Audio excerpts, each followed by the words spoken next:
Hello and welcome to your review for test number 3. Make sure you have your review packet out if you're going to go through each one of these problems, or maybe just skip around and check as you need to. All right, to get started, reminder, this packet will cover everything that could appear on your test. You should be able to do each problem independently though. That means without needing this video. Make sure you understand what's happening. So, number 1, write the equation for the linear function with f of negative 10 equals negative 3 and f of negative 4 equals 1. This is one that a lot of people still are struggling with. So let's talk about in goes negative 10, out comes negative 3.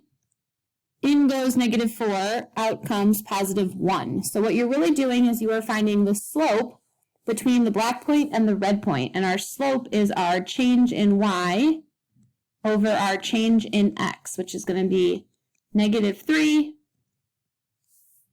minus 1 over negative 10 minus negative 4. Okay, so negative 3 minus 1 gets you negative 4. Negative 10 plus 4 is negative 6.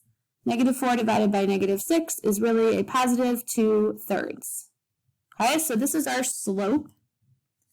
If I want to write into a linear function, not only do I need a slope, I also need a point. I'm going to choose to start in point slope form. So y minus equals something times x minus, right? And I fill in my slope, which was 2/3, and I fill in one of my coordinate points. And it doesn't matter which coordinate point. I'm going to choose negative 4, 1.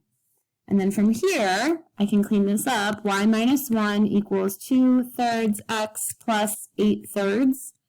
Adding 1 over is like adding 3/3. So y equals 2/3 x plus 11/3. Okay, so this is your final answer. That's if I used point slope form to get me there. Some students, though, I've noticed, prefer to use y equals mx plus b, plug in a point, and work to find that b value, that y-intercept. That's okay too, although thinking about this as a pre-calculus course, it's not going to be as efficient when you get to actual calculus. But I'll show it anyway. So y equals, I'm going to put in my slope of 2/3, x plus b is what I need to find, right? I need to know what is my y-intercept. So I'm going to use one of my points. Again, it doesn't matter which one. And I'm going to sub in x and y in their respective locations. And I solve then for b. And I will still get that this becomes negative 8/3. Add 8/3 to 1, you still get 11/3. Ooh, that's not a 6. Yikes, yikes, Schwartz, yikes. That's a b. Sorry about that. Keep going through, you solve for b. b ends up being 11/3, because I'm going to add 8/3 to this side, add 8/3. My pen is not working very well. 8/3, there we go. And b is equal to 11/3. Write it into y equals mx plus b form. Please stop skipping this question. You need to know how to write the equation of a line. All right, parent function, x squared. Describe the transformations and order matters. So we start at the inside. The first thing I'm going to do to x is multiply by 2, which will actually turn into then a horizontal shrink by 2. The next thing that I go through and I actually do the function, so now everything else is on the outside. Then I take this opposite, so this is going to be a reflect over the x-axis. Then finally, I'm going to take that number and add 7 to it, so this will be up 7. Next one, I start at x. The first thing I do is move to the right 6, because it's the opposite of what it looks like. Then I actually do the function, so everything else now happens outside. This multiplying by 5 is going to be a vertical stretch by 5. And then finally, this minus 8 is going to move us down 8. Okay?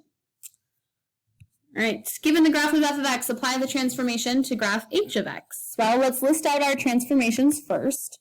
Starting at x, the first thing I'm going to do is move to the left 1. So moving all of my coordinate points to the left 1. So I'm now going to be at negative 3, 2. I'm going to be at negative 2, negative 1. I'm going to be at 0, negative 2, and I'm going to be at 2, 0. So I've moved all of my green points over 1 to the left. All right. Well, the next thing that I need to do is this negative 1/4. Well, there's a couple ways you can think about this. The negative 1/4 is going to reflect and shrink the y value. So I'm going to do that kind of together. My x's are going to stay the same. Those haven't moved because this is a vertical change. All of my y values then get multiplied by negative 1/4. So 2 times negative 1/4 becomes negative 1/2. Negative 1 times negative 1/4 becomes positive 1/4. Negative 2 times negative 1/4 becomes 1/2. And 0 times negative 1/4 stays at 0. So again, I'm taking these y values and I'm multiplying them by negative 1/4. Okay, and then finally, don't know what just happened there. Finally, I'm going to move down 2. Write that over here. Down 2. Those of you who know that struggle with my pen sometimes, I don't know what's happening. So down 2, I'm going to leave all of my x's right where they are.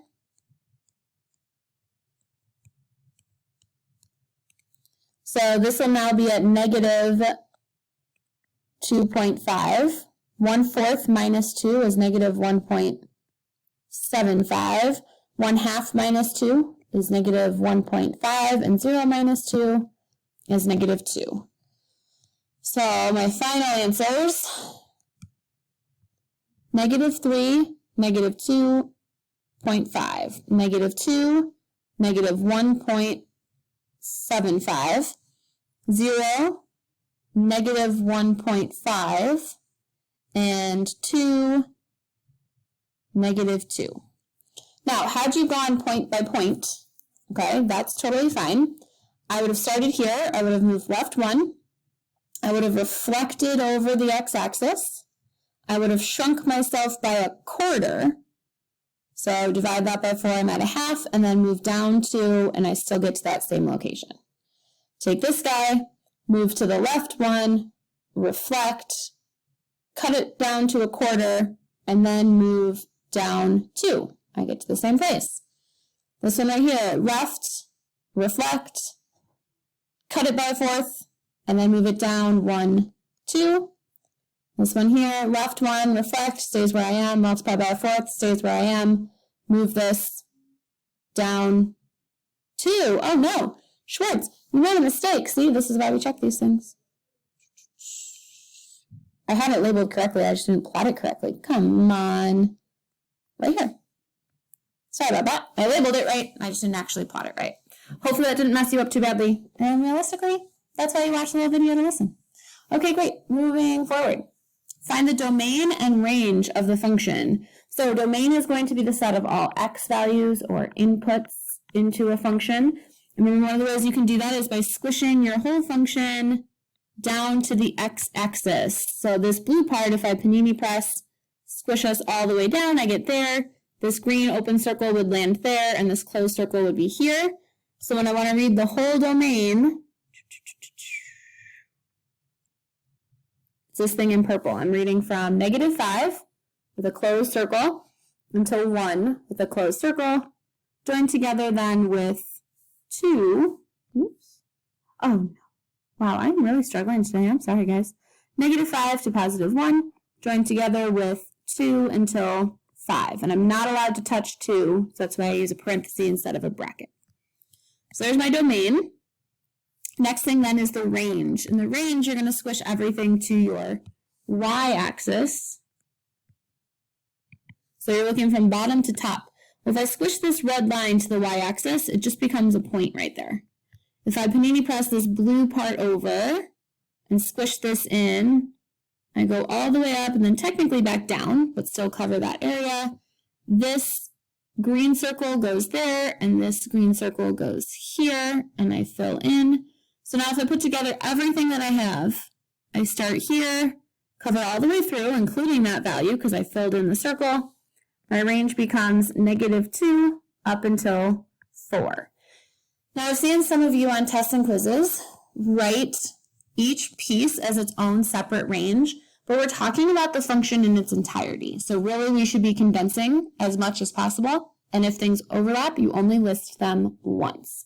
So what I mean by that is some of you might have written things like 0, and then 0 until 4, and then -2 until 1.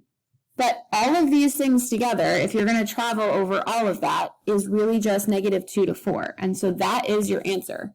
Okay? It shouldn't have to be all of this stuff listed individually. All right. Given the functions f of x, g of x, and h of x, find the following. A reminder, f dot g, when it's a closed dot, just means a little multiplication symbol. So really we're just taking f of x times g of x. Well, my f of x is 3x squared times g of x, which is the square root of 5x minus 4. And there's nothing I can really do to simplify that at all. These are what they are. That is my final answer. Please note, this does not say find the zeros, find the roots, set equal to 0, solve.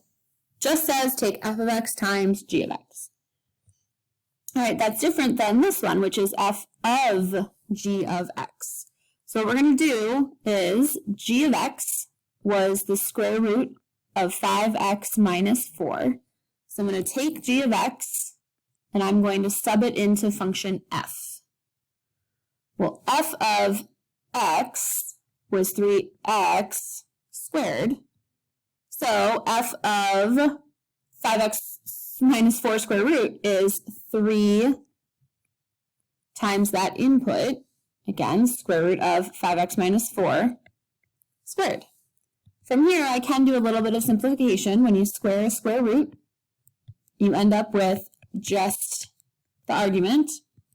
So this is going to be 15x minus 12. And that's my final answer. In fact, you know what? I'm going to erase these equal signs because I think that maybe is confusing. That's my final answer, 15x minus 12. No need to set equal to 0. No need to solve it. You're just finding an expression for f of g of x. Okay? Last one. 7h of -3 minus 4g of 8. Well, I'm going to take -3 and sub it into function h. So h of -3 is 10 minus 6 times -3. Okay, so I took -3 and I put it into function h. And I still have this 7 out in front. So cleaning this up, order of operations, 10 plus 18, 7 times 28 gets me 196. Okay? Minus g of 8. So I'm going to take 8 and sub it into g. Okay, well, subbing into g, I'm going to get 5 times 8 minus 4. And then I still have this 4 chilling out in front. So 4 times the square root of 36. The square root of 36 is 6. So 4 times 6 is 24. Final answer, 172. I know this should come out as a number because my inputs were numbers. I know these ones come out as expressions because my input was the variable x. So this comes out as variable expressions.